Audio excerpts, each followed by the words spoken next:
warm-ups. Should I do them? Should I not do them? If I'm gonna do a warm-up, what kind of warm-up should I do? How long should the warm-up be? All of those questions about the Pandora's box question of warm-ups. I've got some notes here. I'm gonna try to organize my thoughts. We might be doing some follow-on videos specifically targeting like how I physically, like mechanically try to warm up. This is kind of more of an overview and a description and kind of your ways to navigate through a warm-up. So this really could be potentially like quite the discussion. So I'm just gonna kind of keep it abbreviated. I think the only thing that I can say about a warm-up that would be wrong, right? Forgive that very direct word of wrong, right and wrong, but probably the only one that's not the best warm-up is avoiding one. So like my point is you definitely want to do some form of a warm-up or activation or sort of greasing the groove, some movement practice, right? And like I always kind of laugh when I hear people say like, well, you don't need to stretch because cheetahs and lions don't stretch before no, they do. They absolutely do. Every single time you see a big cat wake up from slumber or from being stationary for a long time, first thing they do is stretch, right? Is it this programmed stretch? No, it's not. But it just goes to the point of like that there is something universally beneficial in stretching, whether it's neurological, it's physical, it's the combination of the two. Okay, so stretching or warming up, we'll say, can kind of come in three different ways.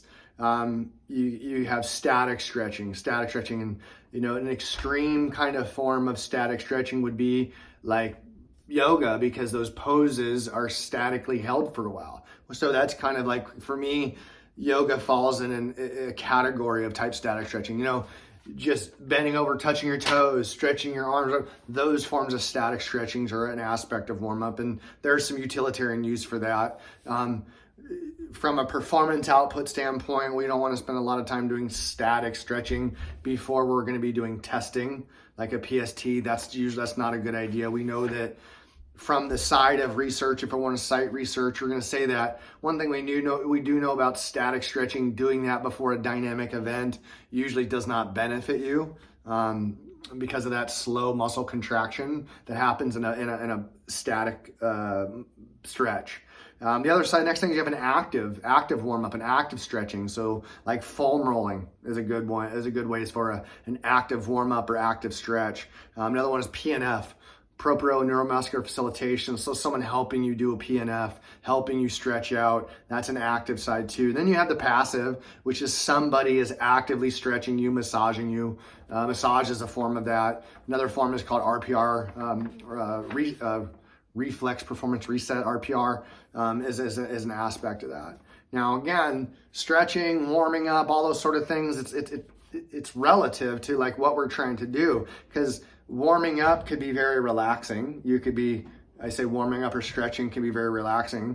On the other side, it can be very, very finite and performance oriented, right? Like we could be doing some static stretching, and then we can be doing some very, very specific PNF activation stuff to get this very specific sort of activation technique. So it's not just warm up is this one thing, it's a continuum, right? And again, like I said, it can be very general. It can be just something I do that I generally do. I show up to the gym, I stretch a little bit, and then I start doing some movements to warm up or activate. And right now, they all kind of just, warm up can be a multiple different things. Stretching can be multiple different things, because really it's like, why are we warming up or stretching really? We're trying to improve our movement patterns. We're trying to improve our motor function connectivity, right? Like that ability to learn movement patterns and reinforce them under stress. Like stretching and warm up is in that continuum as well, okay? Because again, warm up can come, like I say warm up, you hear people say words like a warm up, or you can hear people say like activate or turn on, right? Or even grease the groove, right? Those are all terms we're trying to describe and like saying like there is an aspect of warm up that we want to do, okay? Because really, like, why am I warming up? Like, again, going back to me, it's like I'm looking at someone going, we're having them warm up, because for me, a warm up is it's just about like I'm warming up my movement patterns.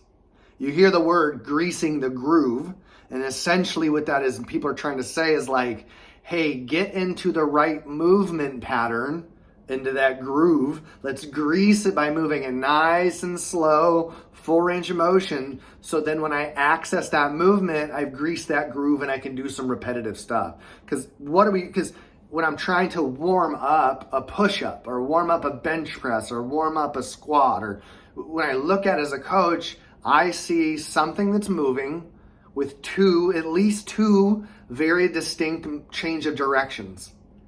So I'm looking at something on a warm-up going, my warm-up is meant to, I should be able to see a very distinct crisping, like a very crisp movement patterns in our warm-up. And when I see crisp movement patterns happen, I know that this person is activated, turned on, warmed up.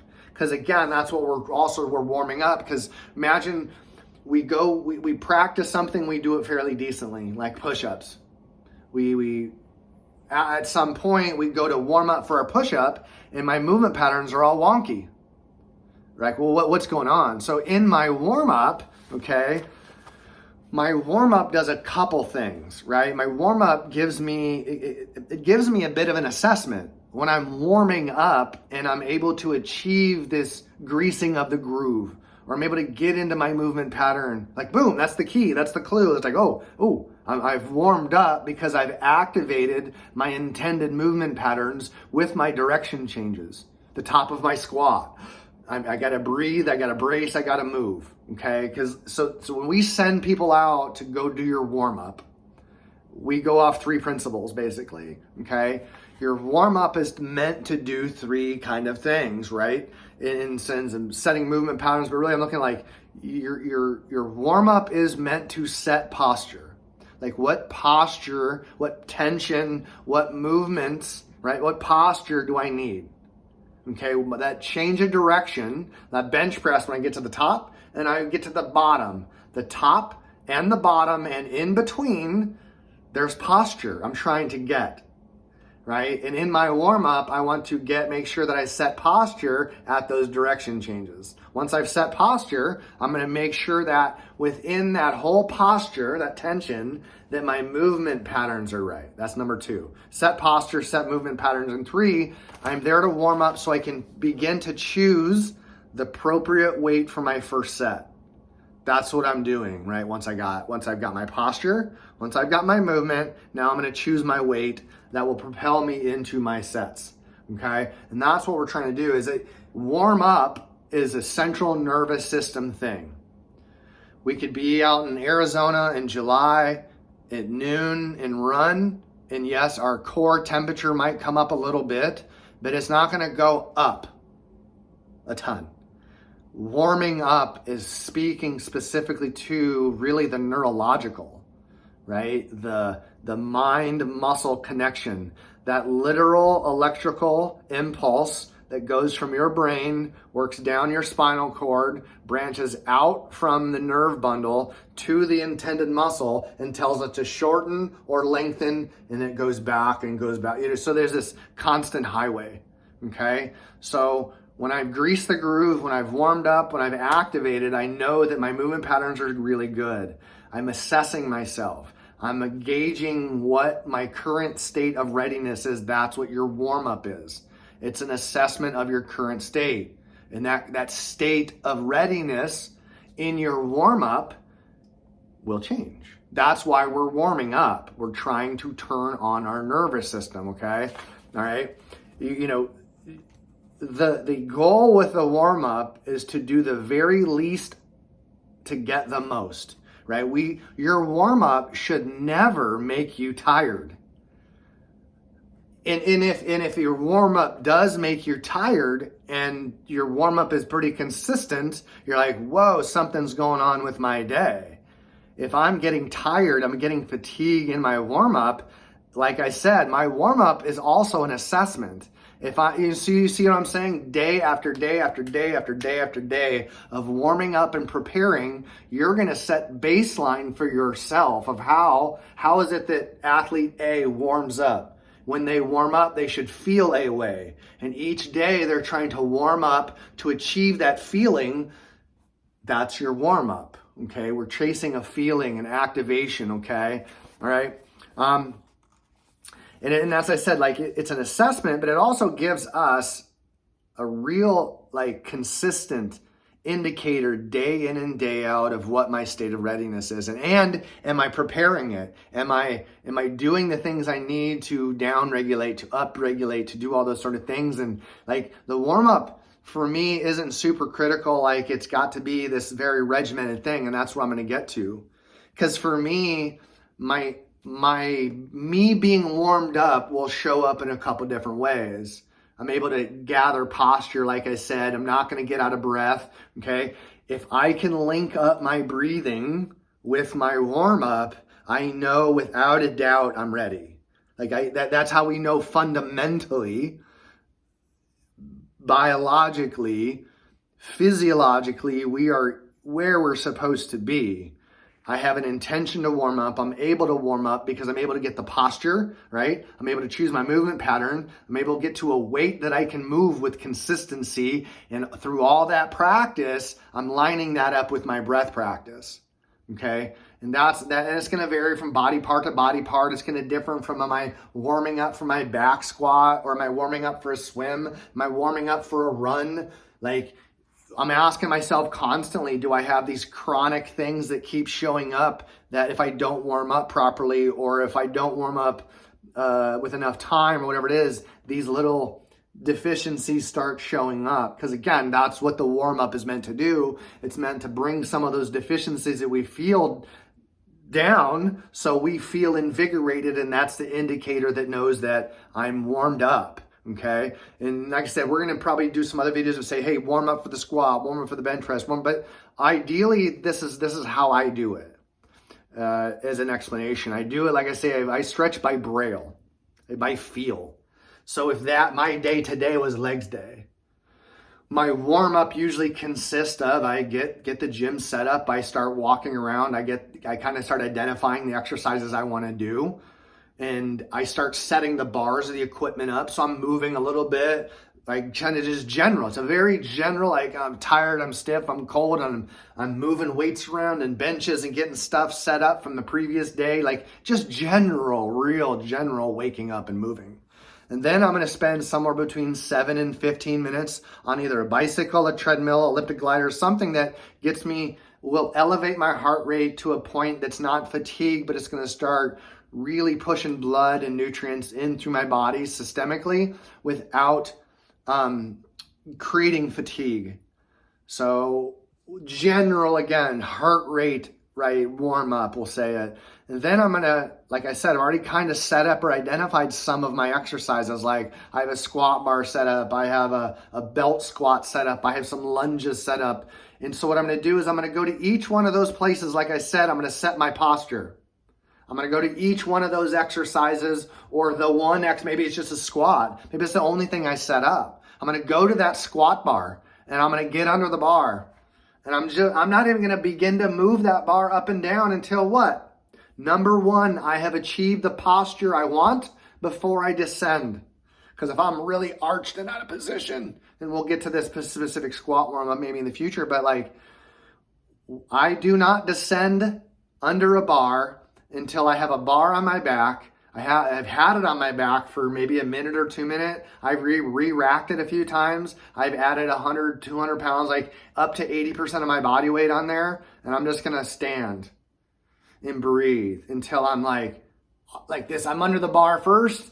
And after a couple of minutes, I get a little bit more neutral. And I'm like, okay. And the whole time I'm in a breath practice and rack it. So, and eventually I unrack the weight. And I'm like, damn, okay, I've got the posture. Cool. Now I'll start working my descent, right? So once I have posture, then I go into my movement practices, right? Whether it's a squat, I start warming up the movement patterns by making sure that my direction changes are crisp and I can visually see them in the mirror or whatever I'm evaluating myself in movement pattern, okay? Now, once I've got posture, I've added movement, Then I finally achieve the proper movement pattern in which I say, well, from here on out, they're working sets, right? Because the third thing I do is choose my weight going into my first set, based on how my warm-up went and felt based on my day's goals.